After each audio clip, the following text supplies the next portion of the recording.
Assalamualaikum warahmatullahi wabarakatuh.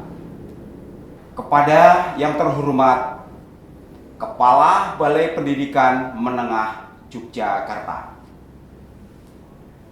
kepada yang terhormat Kepala Sekolah SMA SMK Kota Yogyakarta, kepada Bapak Ibu guru di sekolah, kepada adik-adik pelajar putra-putri SMA SMK Kota Yogyakarta yang saya cintai. Salam sehat untuk semua di rumah masing-masing.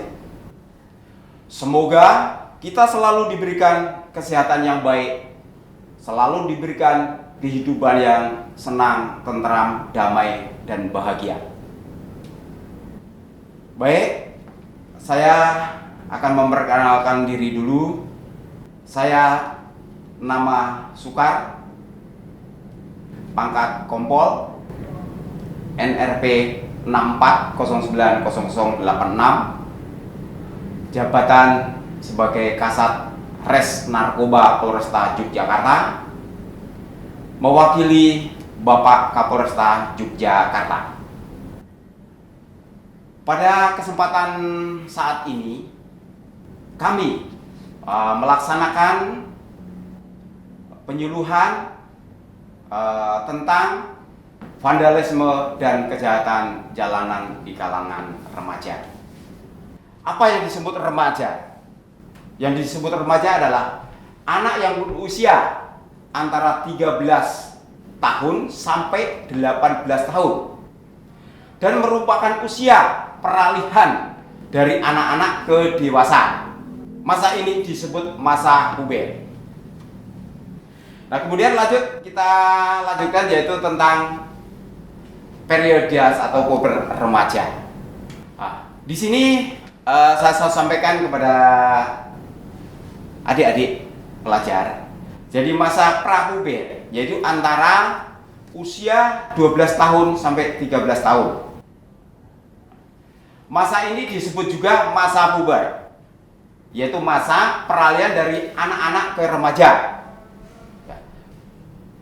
Kemudian pada anak-anak perempuan, masa ini lebih singkat dibandingkan dengan anak laki-laki. Jadi beda. Jadi antara masa perempuan dan masa puber laki-laki itu beda.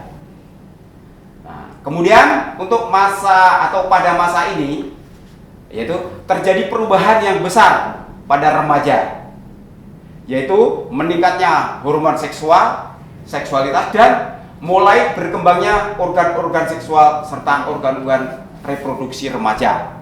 Nah, ini antara itu usia tersebut, nah itu bisa berkembangnya itu organ-organ lebih reproduksi. Nah, kemudian ini perkembangan intelektualitas sangat pesat. Jadi perkembangannya itu sangat pesat. Ya. Akibatnya remaja-remaja ini cenderung bersikap suka mengkritik karena merasa tahu segalanya. Nah, jadi di usia-usia tersebut adalah suka mengkritik karena merasa tahu segalanya, yaitu atau membanggakan, membangkang ataupun membantah terhadap orang tua. Ini karena masa-masa tersebut, di usia tersebut.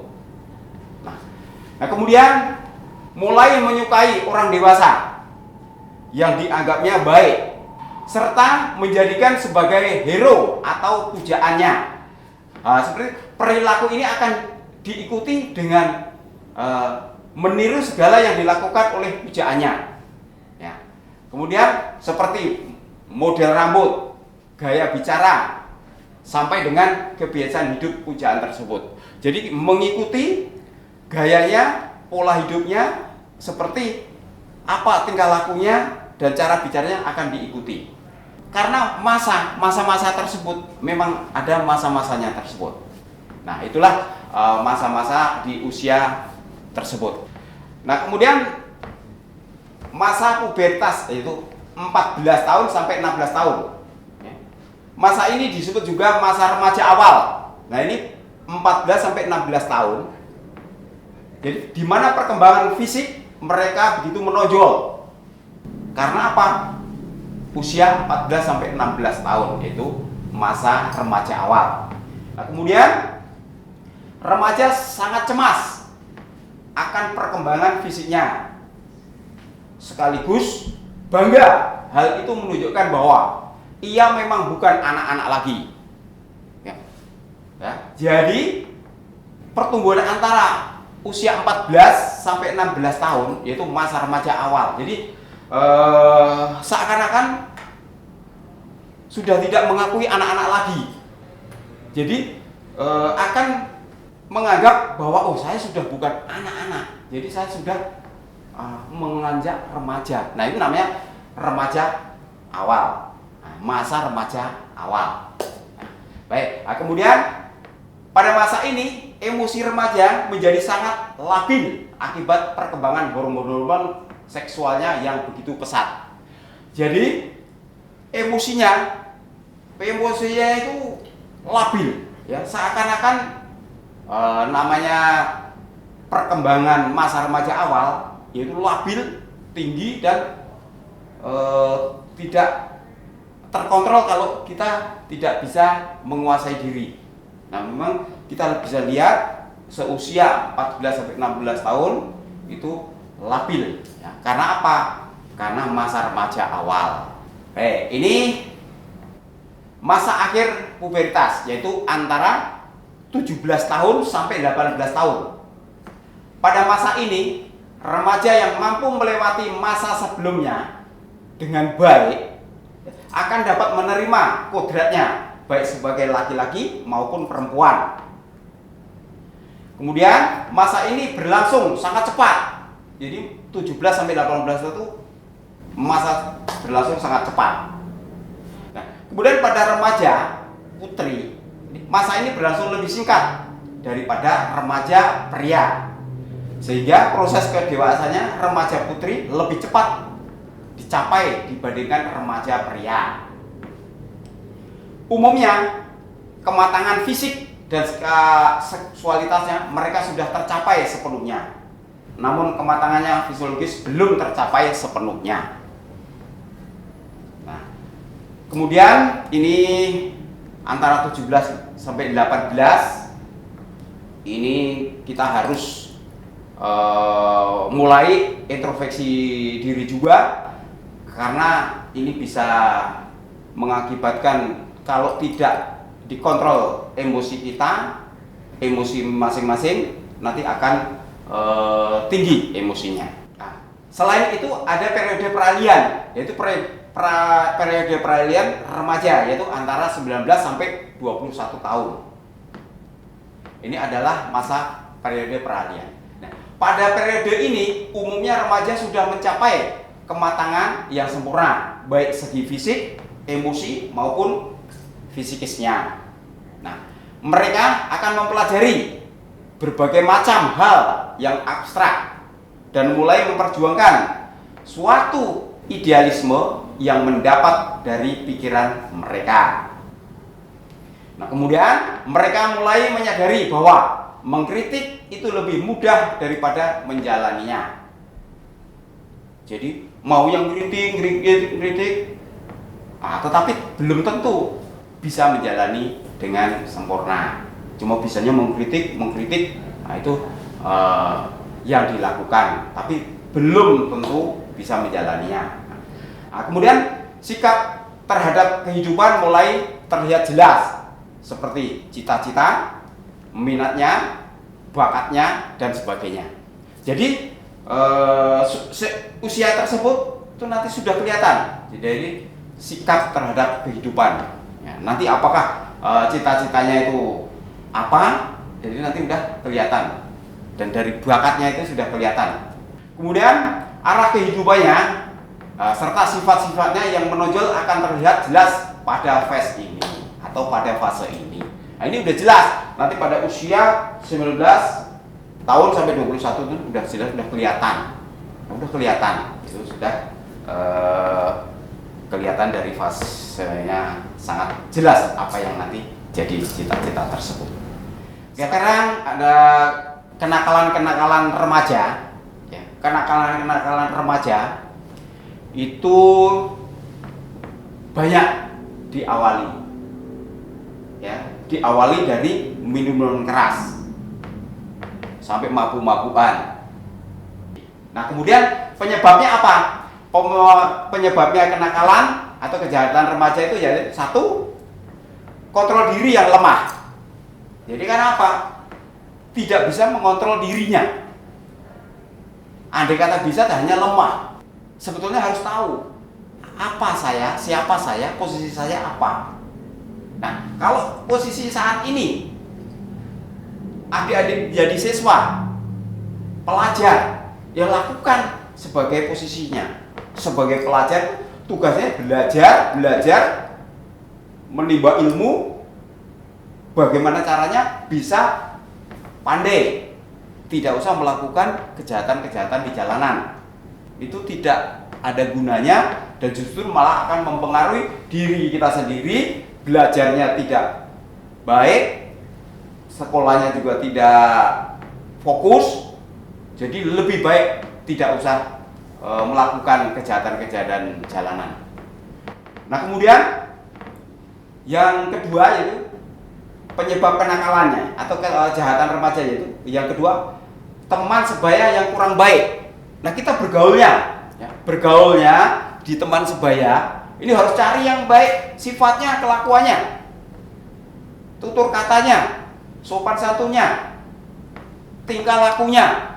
Cari itu yang baik. Jadi cari teman yang sebaya seperti itu, baik semua yang dicari, bukan yang mencari yang anak ugal-ugalan, bukan mencari anak yang sombong, bukan mencari teman anak yang menganggap tahu semuanya, bisa semuanya. Itu tidak baik. Itu makanya cari teman yang baik aja. Masih banyak teman-teman itu yang baik. Ya, ingat, perbuatan baik itu tinggal diri kita yang melakukan. Kalau kita punya niat ingin berbuat baik kepada siapapun, itu sudah bagus. Lebih baik punya cita-cita dan punya keinginan, saya ingin membantu orang lain dalam hal kebaikan. Itu sudah bagus. Bagus itu. Lakukan, buktikan, nanti akan bagus. Ya. Nah, kemudian penyebab kenakalan atau kejahatan remaja yang ketiga, yaitu komunitas yang kurang baik. Nah, udah jelas kalau komunitas yang kurang baik jangan diikuti. Jangankan kok diikuti, dilihat pun tidak usah. Karena apa? Kita akan terpengaruh dan akan ikut. Tetapi kalau kita tidak melihat dan tidak mengikut, kita akan baik karena tidak akan terpengaruh yang kurang baik. Maka adik-adik siswa harus berbuat baik dan harus melakukan kebaikan dan tahu posisi masing-masing. Karena saat ini masih pelajar, tugasnya hanya belajar, mencari ilmu, menimba ilmu nanti untuk demi masa depan kalian semuanya.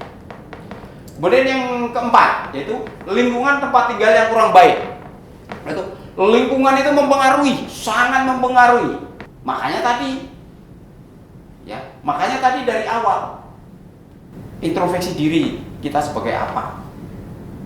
Nah, kalau di lingkungan tempat tinggal kita sudah kurang baik, kita kalau tidak bisa membentengi diri kita akan terpengaruh dan terhanyut ke ikut yang kurang baik juga. Maka kita harus siapkan fisik, mental, kemudian keinginan, kemudian mau berbuat baik. Udah, nanti tidak akan terjerumus ke lingkungan yang kurang baik tersebut.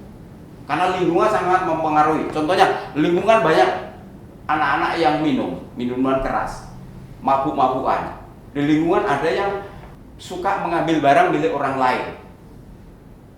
Di lingkungan ada orang yang jorok atau kebersihannya tidak baik. Lingkungan ada anak-anak yang malas belajar, tidak mau belajar, hanya tongkrong-tongkrong yang tanpa arah dan tanpa ada gunanya. Nah, kalau kita tidak bisa membentengi diri kita sendiri, kita tinggal di lingkungan tersebut, kita akan terikut yang kurang baik tersebut. Nah, maka jangan sampai kita ikut, ya, jangan sampai kita ikut yang kurang baik, maka bentengi diri kita sendiri. Kita melakukan yang baik. Dan jangan ikut, walaupun di situ lingkungannya kurang baik, jangan diikuti yang nggak baik. Ikut aja yang baik. Kan masih ada juga, walaupun lingkungan itu kurang baik, tapi yang baik kan masih ada dan banyak juga. Nah, maka ikuti yang baik aja di lingkungan tersebut. Dari apapun bentuknya, kegiatan yang baik diikuti, bukannya yang mengikuti yang kurang baik. Ya, contohnya kegiatan yang baik itu masih banyak dan banyak yang dilakukan. Nah, ikuti itu. Kita mau bisa berbuat sosial yang baik, bisa kita kalau yang beragama Islam mengikuti pengajian dan melakukan pengajian, sholat tepat waktu dan berbuat baik dan banyak sedekah, itu ikuti dan membantu orang dalam hal kesusahan tanpa pamrih. Ikuti yang baik-baik aja, jangan terjerumus kita ke lingkungan yang kurang baik. Maka itu penyebab dari kenakalan remaja itu termasuk di lingkungan tempat tinggal kita yang kurang baik. Maka adik-adik pelajar tidak boleh mengikuti di lingkungan yang kurang baik. Ikuti lingkungan tersebut, pasti ada yang baik. Ikuti aja yang baiknya. Nah, kemudian yang selanjutnya adalah keluarga yang tidak harmonis. Nah, baik, ini masalah keluarga yang kurang harmonis yang bisa mempengaruhi kenakalan remaja tersebut atau anak tersebut. Karena apa? Kadang-kadang namanya keluarga tapi sudah tidak harmonis, beda pendapat, selalu salah, selalu menganggap yang satu salah, terus yang satu menganggap saya yang benar, dan saya menganggap tidak pernah salah. Nah, itu kan sudah maunya kehendak sendiri. Tapi kalau keluarga yang sejahtera, keluarga yang rukun, keluarga yang damai, anaknya pun nanti akan tetap damai, rukun, dan taat kepada orang tuanya, taat kepada gurunya, taat ibadahnya, rajin belajarnya, nilainya bagus. Nah, tetapi kalau kita sudah ada di keluarga yang tidak harmonis, kalau dirinya sendiri, anak tersebut tidak bisa membentengi dan membuat dirinya berbuat baik, nanti pikirannya pun akan terbawa dan akan melihat dan pasti ingat karena keluarganya adalah kurang harmonis atau tidak harmonis. Tetapi kalau anak tersebut mampu dan bisa membentengi dirinya, bisa merubah yang kurang baik jadi baik, karena kita di rumah tangga itu sering ada ribut, salah pendapat, cekcok, beda pendapat, kekurangan apapun bisa jadi cekcok atau ribut. Nah, disitulah anaknya akan melihat dan mendengar. Nah, makanya siswa atau anak-anak tidak usah terpengaruh keluarga tersebut yang kurang harmonis.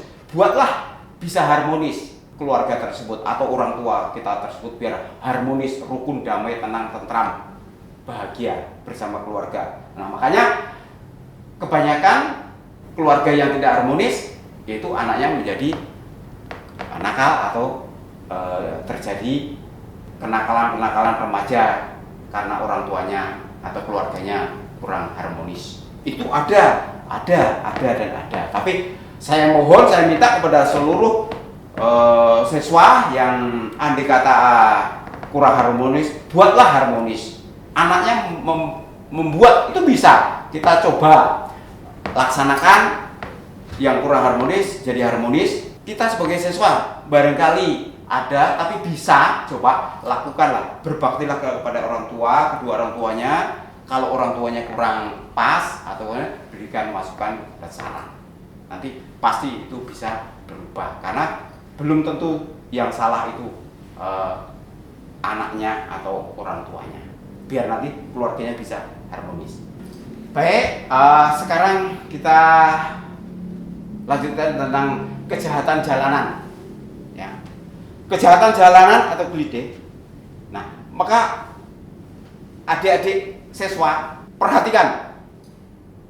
Sebelum saya lanjutkan ini, saya larang jangan ada siswa yang melakukan kejahatan jalanan. Nah, Ini udah saya larang dulu. Kejahatan jalanan itu bermacam-macam. Apalagi seusia 18 sampai 21 tahun itu rentan untuk melakukan kejahatan. Tadi sudah saya sampaikan, kejahatan itu ada diawali dengan minum minuman keras, mabuk-mabukan, minum pil yang dilarang. Ya akhirnya apa? Mabuk tambah berani. Karena apa? Tidak bisa mengontrol dirinya. Nah maka saya sampaikan, saya larang kepada seluruh siswa tidak ada yang melakukan kejahatan di jalan. Karena siapapun yang melakukan kejahatan di jalanan itu bisa dipidana dan bisa dihukum.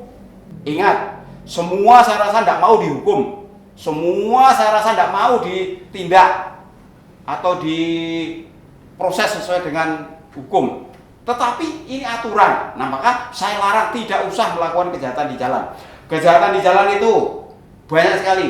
Antara lain, kita di jalan naik sepeda motor, ngebut, nyerobot lampu merah, membawa sajam, nah kemudian keliling-keliling jalanan, kemudian karena tadi sudah minum keras, akhirnya tambah berani, tambah gagah, ketemu di jalan, ketemu orang di jalan, menganggapnya dia itu musuh kita atau itu orang kecil, kita salib, salib sambil ngegas. Kemudian karena tadi membawa senjata tajam, bangga itu bawa tajam, itu nanti bisa terjadi kejahatan di jalanan. Nah kemudian yang disalib tadi kan kadang tidak mau karena tidak merasa salah, disalib, digas, dibeler-beler, nyalip lah, salib juga, dikejar, disalib, akhirnya kejar. Nah setelah kejar-kejar mengejar, ribut, berantem, berani itu. Karena apa? Yang tadi minuman keras, udah membawa senjata tajam, dapat lawan, ya itulah namanya kejahatan di jalan. Bisa berantem, bisa mengakibatkan luka atau yang lainnya. Nah, kemudian kejahatan jalan lainnya lagi, kita mengendarai kendaraan berboncengan, mengendarai kendaraan sepeda motor berboncengan. Karena kita merasa udah puas, karena sudah bangga, seakan-akan menang sendiri, jalan-jalan di jalan. Kebetulan di depannya juga ada naik sepeda motor. Nah, seakan-akan mau nyalip juga, tapi ada timbul niat. Wah, itu yang naik motor bawa tas. Ya, bawa tas, kita rebut aja tasnya. Betul, itu yang bawa motor tersebut bawa tas, kita rebut. Nah, itu karena kejahatan di jalan, mengganggu ketertiban umum juga itu. Itu tidak boleh. Karena apa? Kita sudah awalnya minum keras, sudah tidak terkontrol dirinya, maunya berani dan maunya nekat, tidak tahu efek akibatnya. Nah, maka apa mau para siswa ini dihukum, ditindak karena kejahatannya? Karena rata-rata tidak mau. Nah, kalau tidak mau ya tidak usah melakukan dan tidak usah meniru, ya itu tidak boleh. Itu larang dan saya larang, tidak boleh. Ya. Baik, nah, ini kejahatan jalanan ya atau klite. Apa itu klite? Nah, saya sampaikan dalam bahasa Jawa, klite itu bermakna suatu aktivitas mencari angin di luar rumah atau keluyuran. Nanti klite itu sebetulnya awalnya yang baik, klite-klite jalan-jalan, mencari angin di luar. Ini kan baik sebetulnya, tidak melakukan kejahatan, tetapi karena berawal mula dengan melakukan minuman keras, itu bisa klite-klite akhirnya jalan-jalan untuk mencari musuh atau mencari kejahatan yang di jalan-jalan tersebut. Melakukan kejahatan karena apa? Kita sudah awalnya minum minuman keras tersebut. Ya, ini saya ulangi lagi ya, tentang dalam bahasa Jawa, klite itu bermakna suatu aktivitas, yaitu mencari angin di luar rumah atau keluyuran. Tapi kan tidak tujuannya untuk kejahatan, hanya jalan-jalan sebetulnya ini, mencari angin. Kemudian yang lanjut adalah namun dalam kekerasan remaja ini Pemaknaan klite kemudian berkembang sebagai aksi kekerasan dengan senjata tajam atau tindak tanduk kriminal anak di bawah umur di luar kezaliman. Nah, beda sama yang nomor 1 tadi. Kalau nomor 1 itu maknanya bagus. Tapi yang kedua ini yaitu karena remaja itu dimaknakan atau klite itu berkembang dilakukan sebagai aksi kekerasan, ya, aksi kekerasan dengan senjata tajam dan tindak tanduk kriminal anak di bawah umur. Nah itu makanya ini jangan ya, siswa tidak usah kelayar keluyur, tidak usah keluar malam, tidak usah ikut-ikut teman yang kurang baik. Ikuti teman yang baik aja. Baik itu tingkah lakunya dan perbuatannya, bukan baik yang wajahnya atau apa. Syukur-syukur baik wajahnya, tetapi kelakuannya baik, sifatnya baik, perbuatannya baik. Nah, jangan sampai disalahartikan klite terus bagi remaja melakukan kejahatan untuk melakukan kejahatan. Jangan, itu tidak boleh, ya, tidak boleh. Kemudian lanjut ini dimulai dari keributan satu remaja beda sekolah dengan remaja yang lain, lalu berlanjut dengan melibatkan komunitas masing-masing. Nah ini ya, kejahatan jalanan tadi itu diawali itu, ya, dimulai dari keributan satu remaja beda sekolah. Nah, karena beda sekolah seakan-akan yang beda sekolah tadi tidak terima, dan yang melakukan tadi manggil temennya. Nah, nanti kalau situasinya begitu, kita tidak akan baik antara sekolah yang satu dengan sekolah yang lain. Maka baiklah kepada antara sekolahnya satu, sekolahnya yang lain, tetapi kita sudahlah tidak usah ada kenakalan-kenakalan remaja. Kenakalan di jalan, stop, tidak usah ada. Biar semua siswa yang belajar, fokus belajar, semua siswa yang ingin meraih cita-citanya bisa terlaksana karena kita tidak ada gangguan apapun. Justru belajarnya fokus, tenang, pandai karena semangat dan tekun, serta taat, serta nurut apa yang diperintah oleh bapak ibu gurunya. Nah, semoga siswa-siswa yang taat dan patuh kepada gurunya itu nanti bisa jadi anak yang sukses dan bisa berhasil dan bisa hidup damai, tenang, bahagia dan sejahtera. Nah kemudian aksi itu saling membalas. Satu terus terjadi berulang sengaja dipelihara turun temurun. Itu tidak boleh. Sudahlah, tidak usah balas membalas, tidak usah turun temurun kejahatan, tidak usah berhenti. Maka siapapun yang mau berbuat kejahatan di jalanan berhenti mulai saat ini, berhenti, tidak usah melakukan. Jogja biar semua aman, semua tenang, aktivitas lancar dan tidak ada gangguan di jalanan apapun. Semua ramah tamah, semua baik. Kita hidup tenang, tentram, damai, bahagia. Yang sekolahnya juga tenang, yang bapak ibu gurunya ngajarnya juga tenang, anak-anak yang diajar juga nurut dan pandai-pandai. Ya, mudah-mudahan sukses semuanya siswa-siswanya nantinya. Nah kemudian persoalan atau motif klite amat beragam. Yang mengerikannya lagi korban random atau acak. Nah ini jangan sampai motif klite disalahgunakan atau klite itu diartikan yang jelek. Jangan sampai.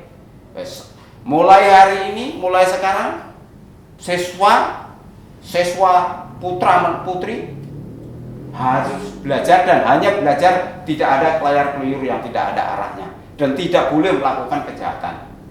Karena masa remaja dan masa usia antara 18 sampai 21 itu sangat melakukan hal-hal gampang dipengaruhi. Ya, itu tentang kejahatan jalanan. Nah, ini kasus-kasus kenakalan remaja tahun 2019 itu cukup banyak.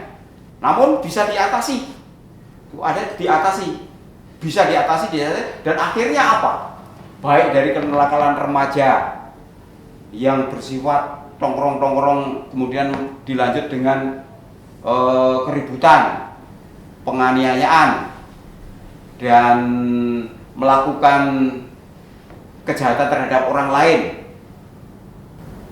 itu bisa ditekan dan bisa diamankan dan bisa berhasil dan ditekan, turun kejahatan di Yogyakarta.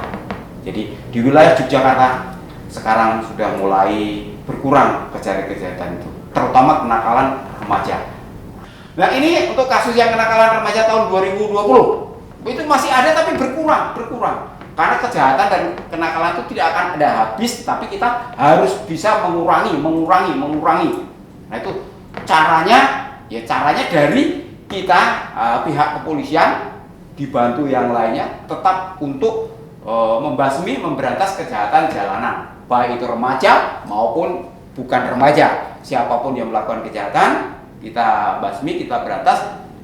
Semoga nanti tidak akan ada kejahatan lagi. Andai kata ada, ya hanya sedikit dan tidak fatal.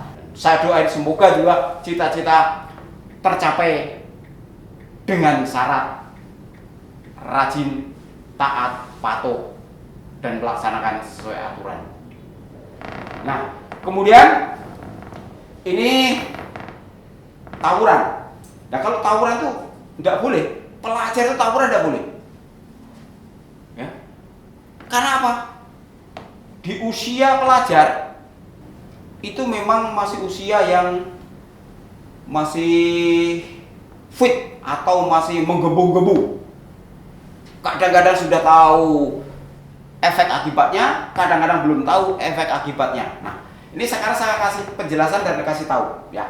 Ini kalau perkelahian atau tawuran pelajar itu antara siswa sekolah ya, perkelahian atau tawuran antar siswa di sekolah itu bisa ada ancaman hukumannya, yaitu pasalnya adalah pasal 170 KUHP tentang itu pidana penjara selama 5,5 tahun bahkan sampai 12 tahun apabila mengakibatkan kematian.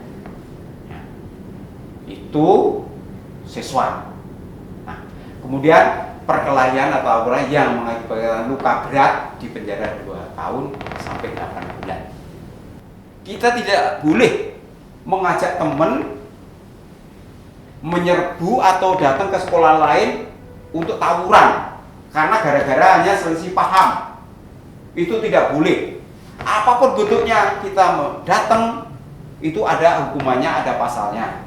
Apapun bentuknya kita menghasut atau mengajak itu juga ada aturannya. Karena apa? Semua yang ada di kita di Indonesia itu ada aturannya. Semua sudah diatur, maka jangan sampai ada yang melakukan. Nah, ini kasus-kasus kejahatan yang sudah dilakukan orang tersebut. Nah, begini. Apa mau siswa melakukan kejahatan terus ketangkap, terus diproses, terus dihukum? Tidak akan ada yang mau. Maka kalau nggak ada yang mau, udah diam, tidak usah melakukan kejahatan. Bantu itu Bapak Ibu guru. Petunjuknya apa, ngajarnya bagaimana, lakukan dengan baik, terima dengan baik. Jangan menentang dan jangan melawan sama Bapak Ibu guru. Ya. Taati aturanmu, taati perintahnya, dan lakukan dengan ikhlas. Jangan sekali-kali berani sama Bapak dan Ibu guru. Di rumah siswa atau siswa-siswi ini harus taat dan patuh kepada orang tuamu. Asal petunjuk dan aturan orang tuanya baik, lakukan. Jangan melawan, karena itu adalah orang tuamu. Kemudian harus tahu diri, lingkunganmu itu apa. Kalau di situ bagus, kamu tetap ikut kesibukan dan lingkungan tersebut kau ikuti. Tapi kalau lingkungan tidak baik, kamu harus bentengi dirimu. Jangan diikuti dan jangan mendekat kalau kurang baik. Kalau kau mendekat akan terhanyut, akan terbawa dan akan ikut. Maka lebih baik kau jangan mendekat dan jangan ikut yang kurang baik. Lanjut, ini yang vandalisme. Ya. Vandalisme berarti perbuatan atau merusak dan atau menghancurkan hasil karya seni dan barang berharga lainnya, keindahan alam dan sebagainya. Coret-coretan di tembok-tembok jalan, atau mural yang ilegal dan lain-lain yang sering kita lihat. Nah, siswa juga tidak boleh melakukan coret-coret tembok. Itu kan ada yang punya tembok itu. Tembok itu ada yang punya. Yang punya pasti juga melarang. Tidak boleh kalau dicoret-coret ngawur tanpa arah dan hanya asal-asalan. Apalagi ditulis-tulis kata-kata yang tidak baik. Itu udah tidak boleh. Jangan dilakukan. Coba kalau pipi kamu dicoret-coret orang lain yang murah, marah kan kamu juga tidak boleh. Nah, makanya itu barang dan tembok itu ada yang punya. Jangan dicoret-coret. Ya, karena itu ada milik orang lain. Nah, ini coret-coret seperti ini. Contohnya, tidak boleh ngawur, coret-coret, gambar-gambar tanpa arah, gambar-gambar yang jelek. Bahkan coretnya di tempat tembok orang. Tembok itu ada yang punya, dibikin oleh yang punya. Bukan ngawur, bukan milikmu. Nah, itu yang saya sampaikan kepada seluruh siswa putra dan putri ini. Semoga siswa putra putri ini setelah saya sampaikan ini mendengar dan mengetahui dan tidak akan melakukan kejahatan dan hanya mau melaksanakan tugas belajar. Mudah-mudahan nanti kedepannya bisa sukses dan bisa tercapai cita-citanya. Dan sekali lagi, stop, berhenti, dan jangan melakukan kejahatan di jalanan, baik yang berupa klidik ataupun vandalisme.